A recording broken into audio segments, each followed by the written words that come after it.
இயேசு கிறிஸ்து சந்தித்த துன்பங்களை நினைவு கூர்வோம். இயேசு கிறிஸ்து கிரோப்பி 33ஆம் ஆண்டு இறந்தார் எனக் கருதப்படுகிறது.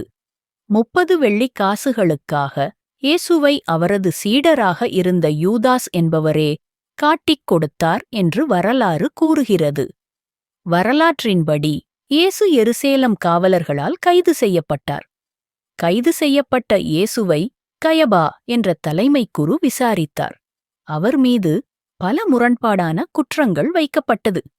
இயேசுவுடன் இருந்த அவரது சீடர்களும் அவர் கைது செய்யப்பட்டதும் அவரை விட்டுவிட்டு ஓடிவிட்டனர். பின்னர் இயேசு ரோமின் மன்னர் பிலோத்துவிடம் அழைத்து செல்லப்பட்டார். அவர் இயேசுவை விசாரித்தது விட்டு அவர் குற்றமற்றவர் என்று கூறினார். ஆனால் மக்கள் அவர் கூறியதை ஏற்கும் மனநிலையில் இல்லை. சரி, இயேசுவின் பகுதியான கலிலேயாவின் மன்னர் ஏரோதுவிடம் அவரை அனுப்ப முடிவெடுத்தார். ஆனால் அவர் எருசலேம் சென்றுவிட்டதால் இயேசுவை சவுக்கால் அடித்து தண்டனை நிறைவேற்றி விடுதலை செய்துவிடலாம் என்று முடிவெடுத்தார் பிலோத்து. எனினும் மக்கள் விடுவதாயில்லை. அவர்கள் இயேசுவை சிலுவையில் அறையுமாறு கூறினார்கள். மக்களுக்கு எதிராக முடிவெடுத்தால் கலவரம் வெடிக்கும் என்று பயந்த பிலோத்து மக்கள் கூறியபடியே செய்ய முன்வந்தார். எனினும் இதில் என் பங்கு ஏதுமில்லை என்று கூறிவிட்டார்.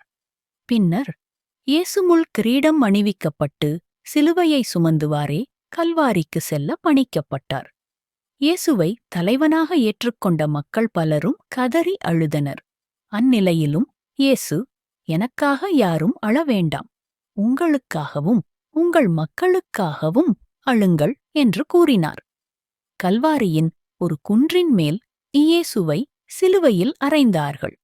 அன்றைய தினத்தில் மதிய நேரமே வானம் இருண்டு காணப்பட்டதாகவும் வரலாற்றில் தெரிவிக்கப்பட்டுள்ளது.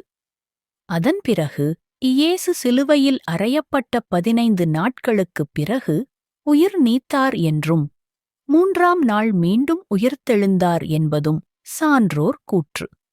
இந்த உயிர்நீத்த தினத்தை புனித வெள்ளியாகவும் மீண்டும் உயிர்த்தெழுந்த தினத்தை ஈஸ்டர் சண்டேயாகவும் கொண்டாடி வருகின்றனர் கிறிஸ்துவர்கள்.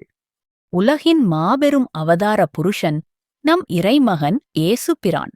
அன்பை, அதன் உண்மையான பரிமாணத்தை உலகுக்கு உணர்த்தவே பிறந்து கொடிய துன்பங்கள் தாங்கி உயிர்த்தெழுந்தார் இறைமகன்.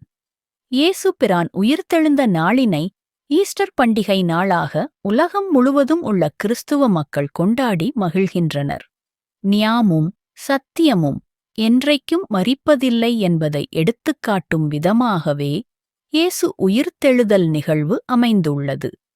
உயிர்த்தெழுதல் என்பது மனித இனத்துக்குக் கிடைத்த கடவுளின் அன்பளிப்பு என்று கிறித்துவர்கள் நம்புகிறார்கள். உயிர்த்தெழவும் மறுபடைப்புக்குத் தயாராகவும் அதில் பங்கு பெறவும் மானுடருக்குக் கிடைத்த பரிசு. அது ஒரு புண்ணாற்றும் இயக்கத்தின் தொடர்ச்சி. ஈஸ்டர் கொண்டாட்டங்கள் சகல மனிதர்களுக்கும் புண்ணாற்றுதல் என்ற மானுடப் பணிக்கான அழைப்பு.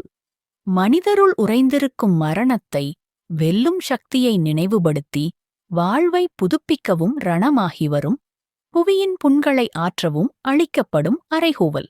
மன்னிக்கும் மனப்பான்மை எந்த குற்றமும் செய்யாத நிலையிலும் கல்வாரி மலையில் இயேசு பிரானை சிலுவையில் அறைந்தனர். அந்த நிலையிலும் தனக்கு தண்டனை அளித்தவர்களை மன்னிக்க வேண்டி இறைவனிடம் மன்றாடினார் இயேசு. இந்த இறைகுணம் மனிதனுக்கும் வரவேண்டும் என்பது கர்த்தரின் சித்தம். மனிதனுக்குள் இருக்கும் இறைவனை வெளிப்படுத்தல் அது. சிலுவையில் அறையப்பட்டு மரணித்த இயேசுபிரான் மீண்டும் உயிர்த்தெழுந்த வரவிற்காக நோன்பிருந்து கொண்டாடும் பண்டிகை ஈஸ்டர் திருநாள். அகத்தின் மரணத்தை வென்று நிஜ வாழ்வின் தாத்பரியத்தை விளக்கும் உயிர்த்தெழுதல் அது. அஞ்ஞானத்திலிருந்து விடுதலை பெற்று ஆன்மீக சுயத்தை உணர்த்திய சாகாவரம் அது. இந்த நாளை அனைவருமே கொண்டாடலாம். ஈஸ்டர் மாதத்தில் விரதம் இருக்கும் கிறிஸ்துவ மக்கள் தாங்கள் விரத காலத்தில் செலவழிக்காமல் இருந்த பணத்தை ஏழைகளுக்கு அளிக்கின்றனர். இதனால் அனைத்து தரப்பினரும் மகிழ்ச்சியோடு ஈஸ்டர் பண்டிகை கொண்டாட முடிகிறது. இந்த நன்னாளில் அனைவரும் ஒருவரையொருவர் சந்தித்து இயேசு உயிர்த்தெழுத்தார் என்று மகிழ்ச்சியை பரிமாறிக்கொள்கின்றனர். ஈஸ்டர் பண்டிகை ஒரு வசந்த கால தொடக்கத்தில் கொண்டாடப்படுகிறது. இந்த மாதத்தில் ஈஸ்டர் மணிகள் என்ற மலர்கள் பல நிறங்களில் பூத்து மகிழ்விக்கும். இந்த பண்டிகையின் முக்கிய அம்சம் அலங்கரிக்கப்பட்ட முட்டைகள். பண்டைய காலங்களில் வர்ணம் பூசப்பட்ட முட்டைகள் பயன்படுத்தப்பட்டன. இன்றைக்கு சாக்லேட் போன்ற உண்ணக்கூடிய பொருட்களால் ஈஸ்டர் முட்டைகள் தயாரிக்கப்படுகின்றன.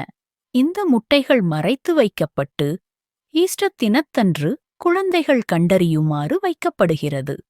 அதிக முட்டைகளை கண்டறியும் குழந்தைகளுக்கு பரிசுகள் வழங்கப்படுகின்றன. புதிய வாழ்க்கையின் தொடக்கம் யோஸ்டன் என்ற வசந்த கால தேவதையின் விலங்கு முயல். வசந்த காலத்தில் மீண்டும் பிறப்பதை முட்டையால் அடையாளம் காட்டப்படுகிறது. முட்டையானது புதிய வாழ்வின் தொடக்கத்தின் அடையாளமாக கருதப்படுகிறது. முட்டையடைகாக்கப்பட்டு அதிலிருந்து புதிய கோழிக்குஞ்சு வெளிவருவது புதிய வாழ்வின் குறியீடாக கருதப்படுகிறது. மிகவும் பாரம்பரியமான கிறிஸ்தவர்களால் ஈஸ்டர் முட்டை என்பது விரதத்தை முடிப்பதன் கொண்டாட்டத்தில் மட்டுமன்றி இயேசு மீண்டும் பிறந்ததற்கான அடையாளமாகவும் கருதப்படுகிறது.